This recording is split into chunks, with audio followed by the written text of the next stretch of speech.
All right. And that brings us to chapter 23, I Dance. So this is where we find out through a discussion between Volke and Illia that Zelfrey actually joined the guild out of love, not out of a desire for adventure or to right the wrongs in the world, but he did it for love. Aww. I know, so sweet. Volke and Illia make their way into the Moonlight District. It's very festive. It's very revealing. Illia mentions the conversation with Zaxxas, and she says that she would think about his offer. And that just does inspire confidence if you're Zaxxas. Well, I'll think about it. Hey, what would you have done if your previous girlfriend or even your wife, like if they'd have been like, let me think about it? It would put a lot of stress on me. It'd be tough. Yeah, I'd be sitting there sweating. And in this conversation, Illia almost seems like she's gauging Volke's reaction to the news. She seems to be trying to figure out, does he approve of it? Would this be okay with him? Would this bother him? And that's either telling of her feelings towards Volke or towards their relationship that she is so concerned with his reaction to it. I wonder if this was her trying to decide if Volke was going to become anything more than friends, like that kind of the final nail in the coffin, kind of seeing that is Volke going to step up and say, hey, look, actually, I've got feelings for you more than just siblings. Can we move on from this? I've got to make a contest between the two. I think that's what she was trying to see with Volke as far as asking him what his opinions were about it, to make sure that it kind of closes things and she gets that closure with Volke. It would make a lot of sense. Like you said, she's kind of at this tipping point where if she goes to Zaxxas and then goes back to Volke, there's a whole bunch of social tension.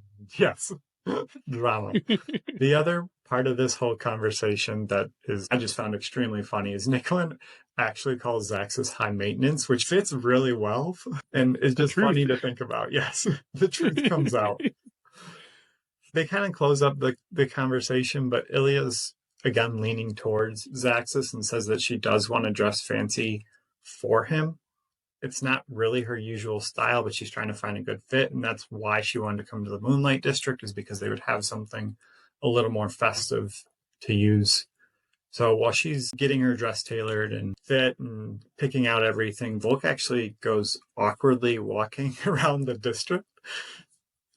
He ends up getting approached by somebody who offers him a special show just for an arcanist, and I don't think Volke understands what that means. And I want to note out the way that this guy looks, because he's wearing a coat that's a size too small. He's wearing a top hat that's a size too big. A purple ascot, has the face of a baby, and a body of a 40-year-old alcoholic. So he's got a big old beer belly. Seems like someone I would trust.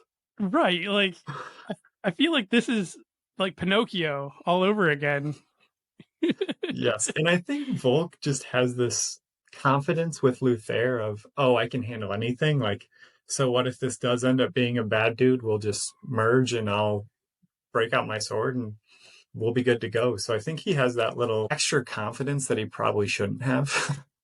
Well, not to mention just the pure naivety of him. Yeah, he goes into the show and it's starring a singer-dancer named Karna. And the way it's described, it's a very burlesque-esque show. So I am sure Volke, in his naivete, was wonderstruck. I would imagine when she comes over during the show, he's probably just like, did she pick me? Oh my gosh. See me? And she does come over and she steals his guild pendant and his Wendigo trinket as, part of the show, takes him off in the dancing and then slinks away with them. And we do thank you all for listening. Just want to remind everybody that we post our new episodes every Wednesday morning around 11 Eastern, 10 o'clock Central. And for those that are out in Pacific, 8 o'clock Pacific Standard. We're on all podcasting platforms. And if you haven't already switched over to YouTube Music, then you definitely need to get that done because Google Podcasts is going to no longer be a thing. We are on YouTube as well for video, and we want to thank our editor, Dan Mackison, for including pictures and links to everything. If you do want to reach out to us on Gmail, we're at frithguildpod@gmail.com. We're on Facebook and other social medias at Frith Guild Podcast. Again, we want to thank the Frith Chronicles Wiki, as that is a great resource. And again, everything is linked down below for the podcast and in YouTube. And I want to remind everybody that we don't have a solid date quite yet for the Urban Fantasy, the time marked Warlock yet for Chamois Stovall. But again, once we get updates, we will certainly include that as well. Scott, was there anything else you'd like to add tonight? No, I think that closes it. All right. Well, thank you all for listening, and we'll see you next time.